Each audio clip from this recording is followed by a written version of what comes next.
Welcome back. Let us continue the discussion on combustion and thermochemistry. So, we are almost looking at different things under thermochemistry. So, that gives you an idea about fundamentals of basic combustion. So, where we stopped actually now looking at the Gibbs function and all these things.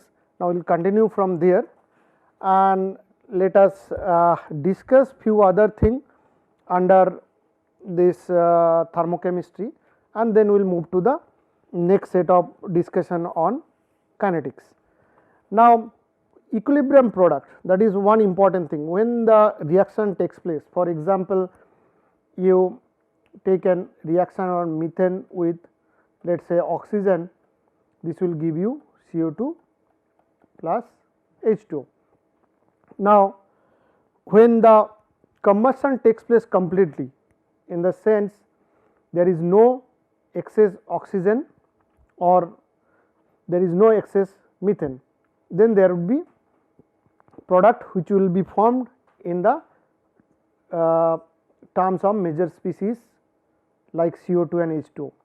If for example, this reaction is not a complete one, then you might get some extra component like CO, O2, something like that.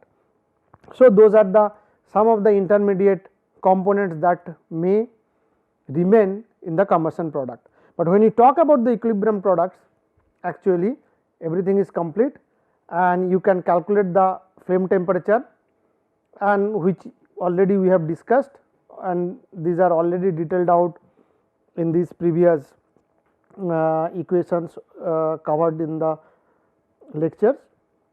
Now, you have a constant pressure combustion of propane C3H8 with air, that means it will be combination of oxygen and nitrogen, assuming that the products are CO2, CO and these things. So, the adiabatic flame temperature is T adiabatic and there is major species distribution, and what you can see here is that in the x axis you have equivalence ratio and this is mole fraction and the temperature. Here is the adiabatic flame temperature, this is adiabatic flame temperature. So, this varies along the equivalence ratio and close to 1, which is sort of phi approximately 1 is the stoichiometric condition, and that means in the stoichiometric condition everything is, so the it is neither fuel rich nor fuel lean. So, it is in complete combustion which one would expect, and the temperature rise is the maximum. That is why you can see in the temperature variation it is going up, because once you increase the fuel, that means you increase the equivalence ratio, temperature is going up, but it reaches maximum and then again falls down, because when phi greater than 1, it is a condition which will lead to deterioration of that temperature. Now, other factor is the mole fraction. So, when you look at the mole fraction, some stable products are there. One is that O2 will be consumed like this, then you have a CO formation, H2O formation, CO2 formation. So, these are the some of the distribution, or the distribution looks like in that fashion. Now, one may also would be interested to look at the distribution of minor species, and the minor species are like CO, O, OH, these are all different kind of radicals, CO, OH, O, NO, H. So, these are all radicals or minor species which one can actually look at the distribution along with the phi and see their distribution also, but this is very specific your propane combustion C3H8. If the combustion is different or the fuel is different, this distribution may vary. So, this is a representative figure to show you how the major and minor species they vary when the for varying equivalence ratio. Now, another part of it is the water gas equilibrium, that means So, you need to get some kind of an idea when there is a water remain not in the vapor form, some liquid form in the combustion. So, you can actually find out from a single equilibrium reaction, like when CO is reacting with H2O, you form CO2 and H2. Now, to account for the simultaneous presence of CO and H2, you consider this product and then you can calculate it.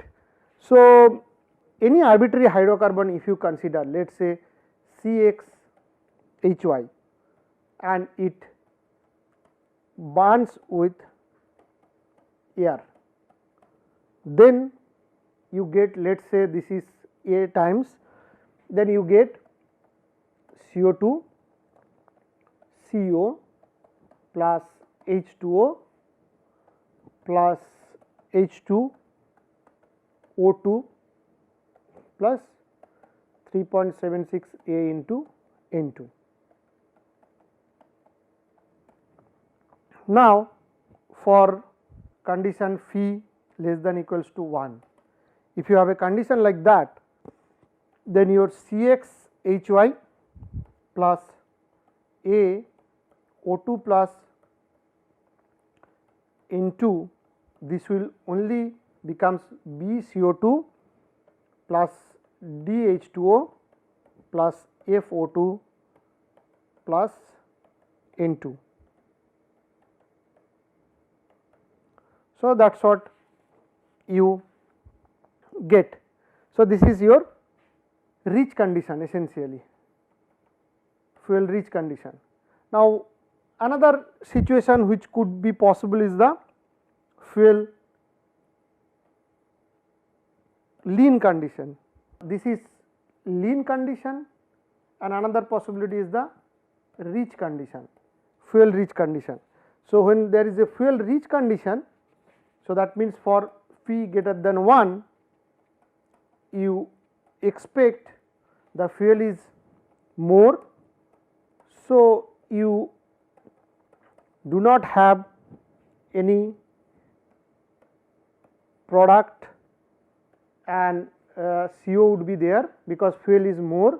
So, air is not sufficient to burn that intermediate carbon, and you get H2O plus hydrogen and nitrogen. So, depending on your condition, whether it is a rich or lean, you get the different kind of products that will come.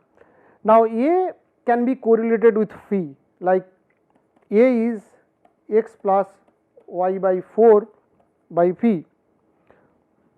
So, for a given fuel, phi is known, then one can find out the rest of the quantities. Okay. So, now we can do that calculation for condition phi less than 1, where C and E they would be all 0, B becomes x, D become y by 2, F become 1 minus phi divided by phi into x plus y by 4. So, that is your essentially 1.69. So, the total number of products, the moles of the products, total number of moles of products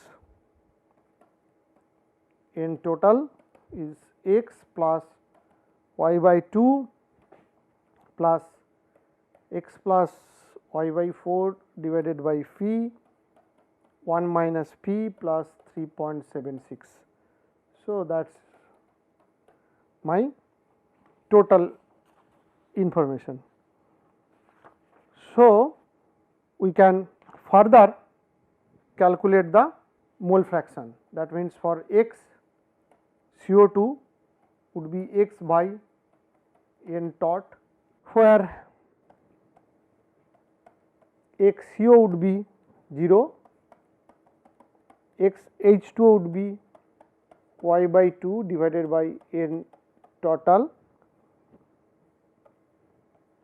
XH2 is 0, XO2 is 1 minus P divided by phi, X plus Y by 4 divided by N total, and X 3.76, X Y by 4 phi into N total. So, these are the all mole fraction that one can get. Now, if you have phi greater than 1, that means it is a fuel rich condition. So, you will have no oxygen which will appear, that means F would be 0. So, to calculate the remaining constant, you can use the 3 atomic balances for C, H and O and water gas shift equilibrium. So, where Kp is partial pressure of CO2 divided by P naught, and this is B dot E C dot D. So, this already we have derived the equilibrium constant, and from there one can find out C would be x minus B, D would be 2A minus, this is an algebra one can carry out on his own and find out these coefficients, how would they look like. Now, once you combine this 1.73, that is this one and this one, you get a quadratic equation in B, and the solution is kind of you will get the. So, this is the equation that, so it is nothing but putting back all this information in this and you get this quadratic equation. So, one you get phi greater than 1 mole fraction for the product, you can estimate the total mole fraction and then rest of the mole fraction for individual element.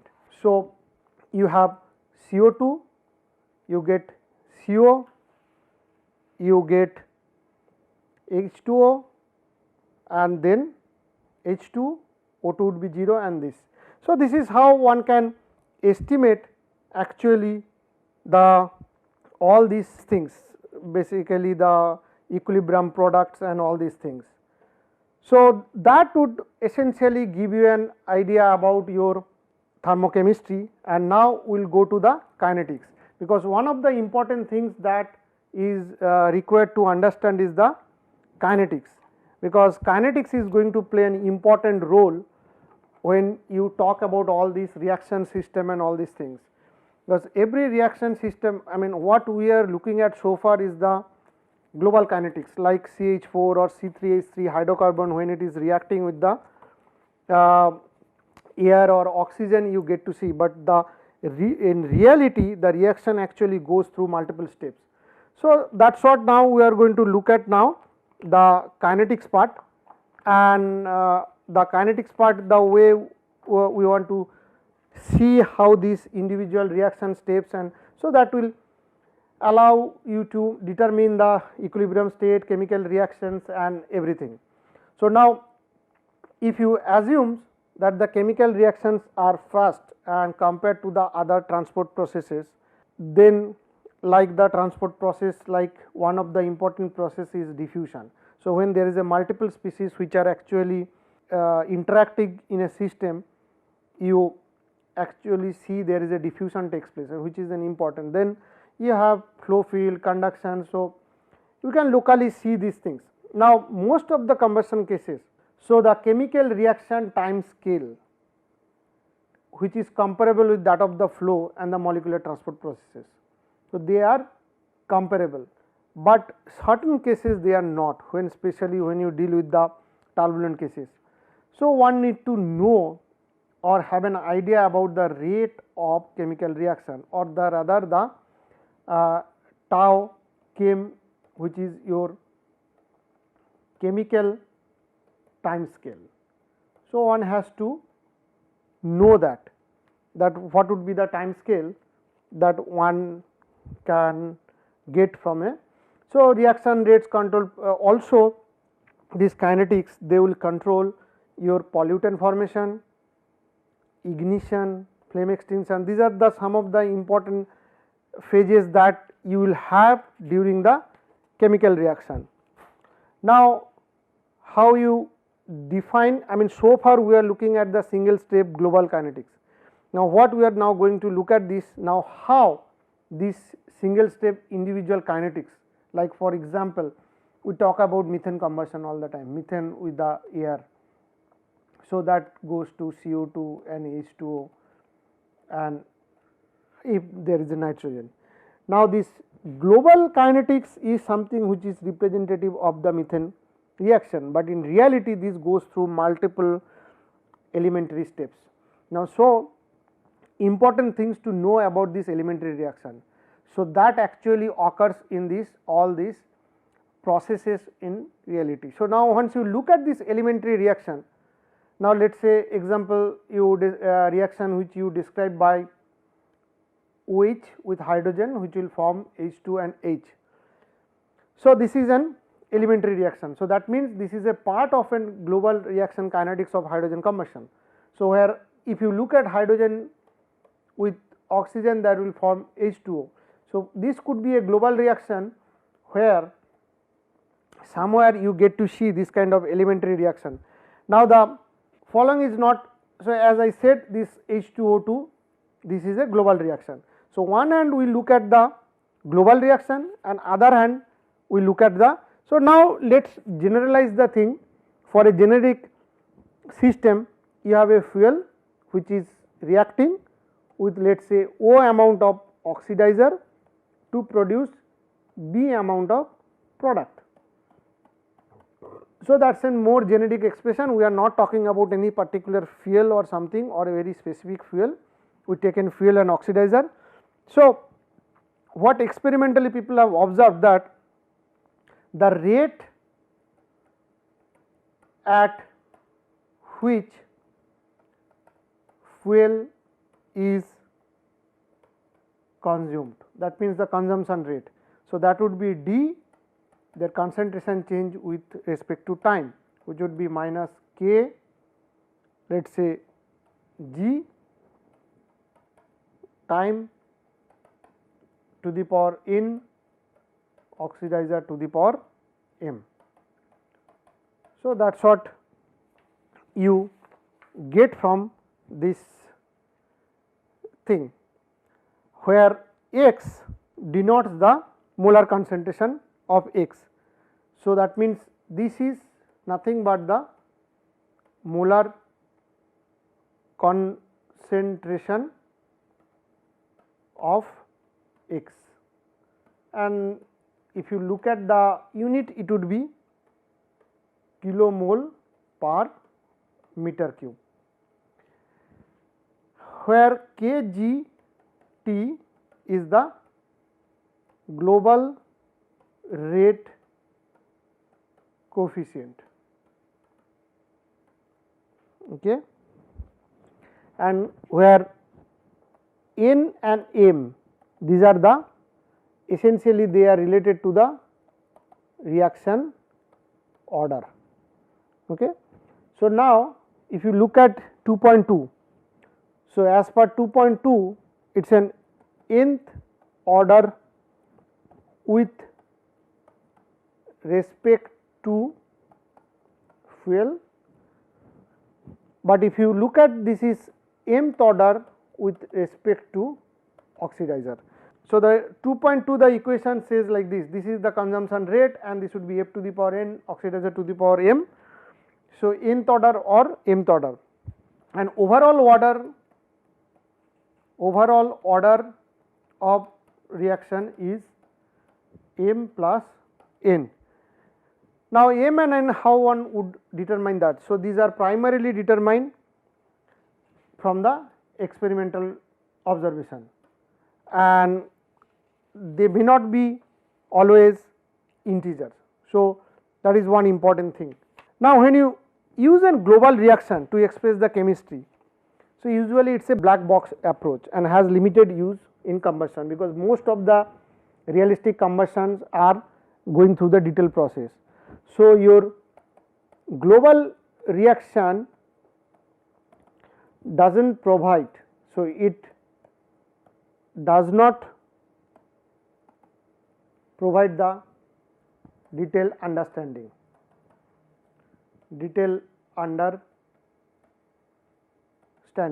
So, what it actually happening.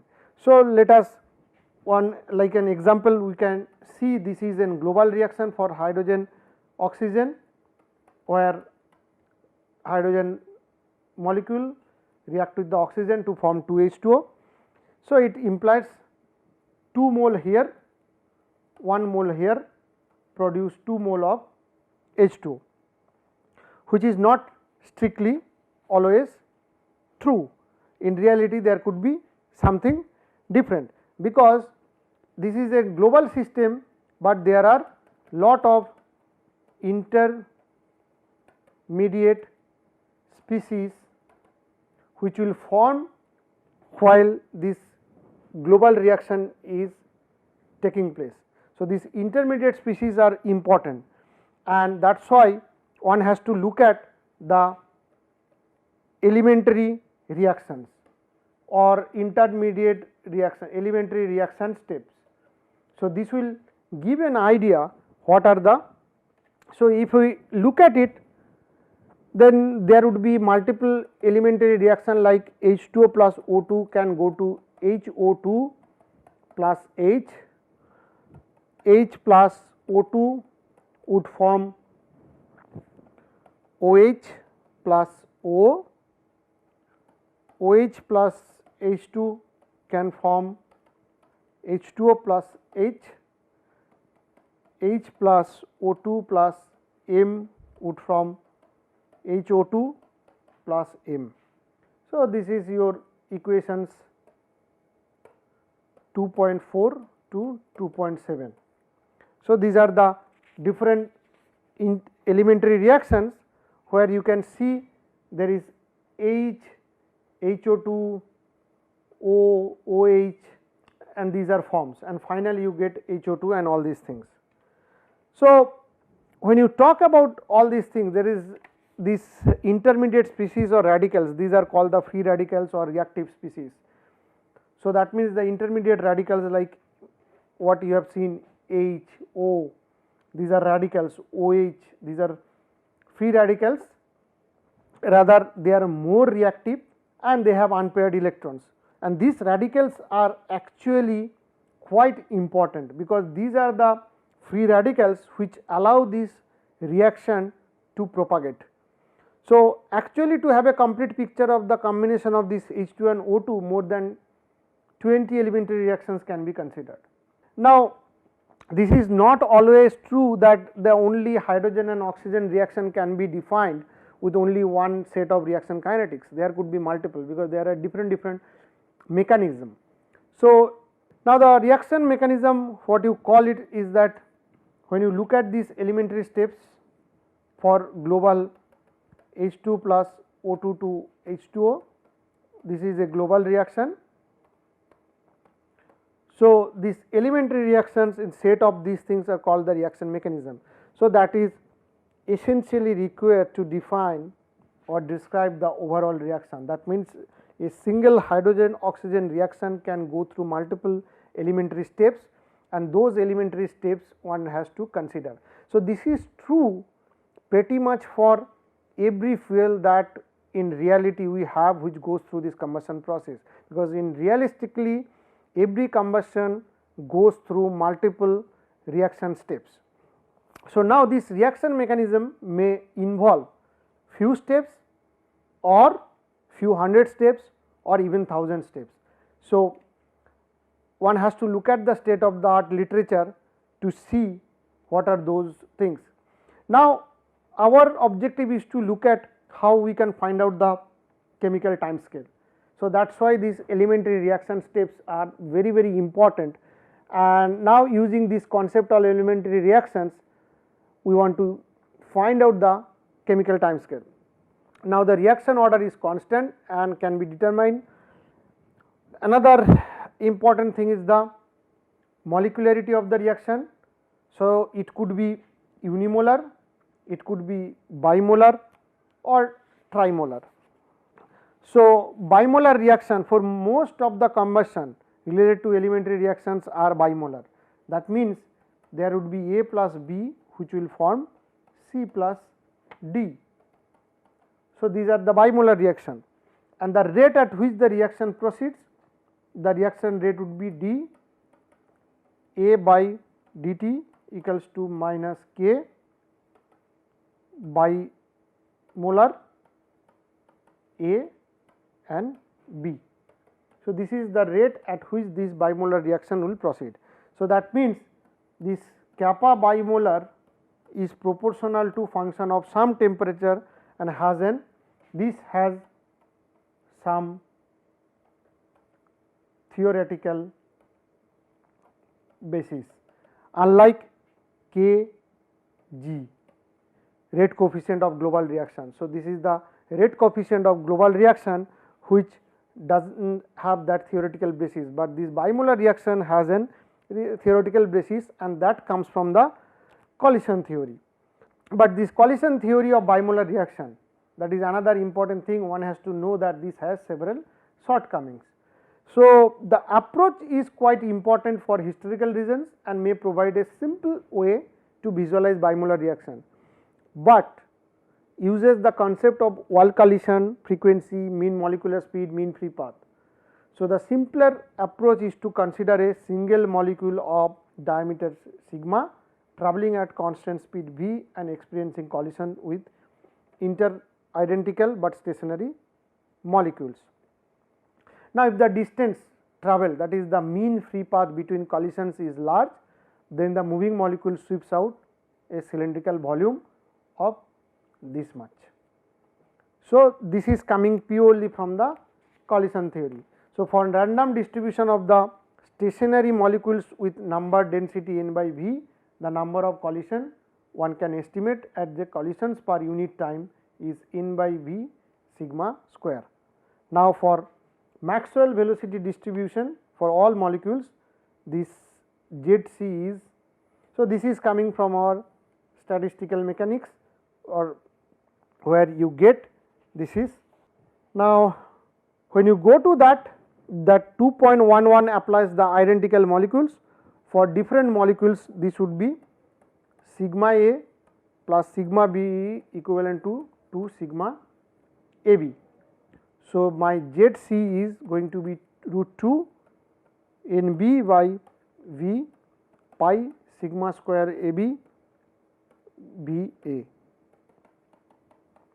which express the frequency of collision of a single A molecule with a, but now for all A molecules one can find out that ZAB by V is nothing but AB by NB by V pi sigma square AB and VA bar square plus VB square, which is to the power half.